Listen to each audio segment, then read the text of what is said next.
On vous dit toujours de manger des légumes et des fruits. Aujourd'hui, je vous donne 5 légumes qu'il faut absolument éviter parce que ça crée de l'inflammation via porosité intestinale. Le syndrome de l'intestin poreux est très mal connu. Et je vous donne les 5 légumes. Vous pensez que c'est des légumes géniaux? Pas du tout.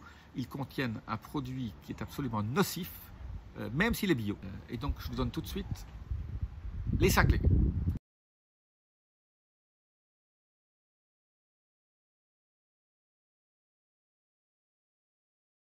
Je suis Jean-Marie Buterlin et vous regardez Vie augmentée. Aujourd'hui, je vais vous parler de la lectine, L-E-C-T-I-N-E. La lectine, à ne pas confondre avec la leptine, qui est une hormone liée à la satiété. Alors, la lectine, qu'est-ce que c'est? Il y a des légumes qui sont devenus très intelligents, donc il y en a surtout 5, parce qu'ils n'avaient pas envie d'être mangés, ils avaient envie de croître sans être mangés par par des insectes ou des animaux. Et donc, ils se sont créés une pesticide sur la peau pour éviter d'être mangés. Et alors c'est vrai que ces légumes, quand vous les regardez, même quand vous les traitez pas, vous les cultivez, ils n'ont jamais un seul pic d'insectes. Ou alors quand les légumes sont faits dans la terre, elles sont absolument parfaites, vous ne mettez pas de pesticides, et elles créent leurs propres pesticides. Il y a un certain nombre de gens, pas tous, mais beaucoup de gens sont intolérants à la lectine, et cette lectine crée de la porosité dans votre intestin, donc un certain nombre il y a un passage de l'intestin à l'intérieur de votre corps qui crée de l'inflammation parce que votre corps essaie d'éliminer, quand vous avez le syndrome de l'intestin poreux, c'est catastrophe. Vous faites de l'inflammation, vous êtes fatigué, vous ne savez pas dormir, vous devenez déprimé, etc. Donc pour éviter le syndrome de l'intestin poreux avec ces 5 légumes, alors tout le monde n'est pas absolument allergique à ça. Beaucoup de gens le sont. La personne qui a écrit ça s'appelle, il a écrit un livre qui s'appelle Le Paradoxe des plantes, The Plant Paradox. Je ne crois pas qu'il est encore édité en français. The Plant Paradox, donc le paradoxe des plantes, par Dr. Steve Gundry. C'est un de mes héros. Merci Steve. Donc la lectine, c'est lui qui en a parlé le premier. Donc je lui rends hommage. Alors je vous donne tout de suite la liste de ces 5. Moi, j'en mangeais de temps en temps et j'ai complètement éliminé ça de mon régime alimentaire, même en bio.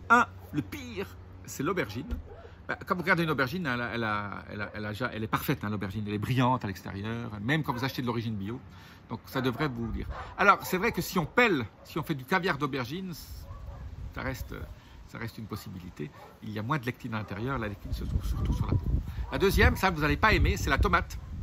La tomate, c'est rempli de lectine, donc évitez la tomate, surtout si c'est industriel. La troisième, c'est la pomme de terre, pas la patate douce, la pomme de terre. D'ailleurs, quand on sort de pommes de terre, elle n'est jamais attaquée par des vers. C'est pas comme les pommes, quand vous ne traitez pas les pommes, elles sont attaquées. La pomme de terre, vous ne la traitez pas, elle est parfaite. Elle n'est jamais mangée par les vers. Quatrième, c'est aussi un légume qui est toujours parfait, même quand il est bio. J'ai un producteur bio, je vais cueillir moi-même mes produits juste à côté de chez moi. Voilà, il ne met rien comme produit absolument, il met du compost, aucun pesticide, et il a des poivrons. Donc, quatrième, c'est les poivrons, quelle que soit la couleur. Donc les poivrons sont à proscrire.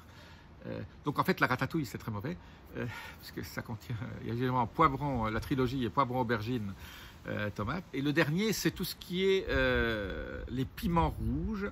Les piments rouges aussi, personne ne l'attaque.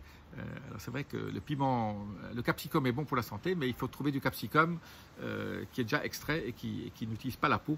Le capsicum, généralement, c'est la partie blanche à l'intérieur qui est utilisée. Donc achetez plutôt du capsicum déjà tout fait, mais pas le chili ou le peri-peri, ou tous les noms qu'on donne, qui est frais, qu'on coupe soi-même et sur lequel on sent la chaleur. Tout ça est pas très bon. Et tout ça détruit la muqueuse, mais aussi n'aide pas votre microbiome. Votre microbiome n'aime pas cette lectine, et donc cette lectine crée des tas de problèmes. Donc évitez ces 5 légumes. Ça, c'est absolument à proscrire. Voilà. Vous allez me dire, on dit toujours tous les légumes sont bons pour la santé, mais pas tous. Voilà les 5 qu'il faut éviter, surtout si vous sentez que après que vous avez mangé ça, vous vous sentez inflammé, et vous avez des courbatures, des choses comme ça qui sont signes d'inflammation. Alors c'est vrai que tous les légumes ne sont pas bons. On peut toujours manger 5 fruits et légumes par jour, pas vrai. Pareil pour les fruits, il y a certains fruits très hauts en sucre, c'est du fructose, mauvais pour la santé. Donc quoi qu'on en dise, là on va me faire attaquer. Les fruits sont bons pour la santé. pas du tout. Les fruits ne sont pas bons pour la santé et tous les légumes ne sont pas bons pour la santé. Alors j'ai une petite réserve pour la courgette. Il y en a qui disent qu'il y a un peu de lectine, d'autres pas. Donc la courgette, c'est un peu entre parenthèses. Je vous dis à très bientôt. J'espère que vous allez appliquer mes conseils. À très bientôt. Namasté. Et vous avez regardé Vie Augmentée.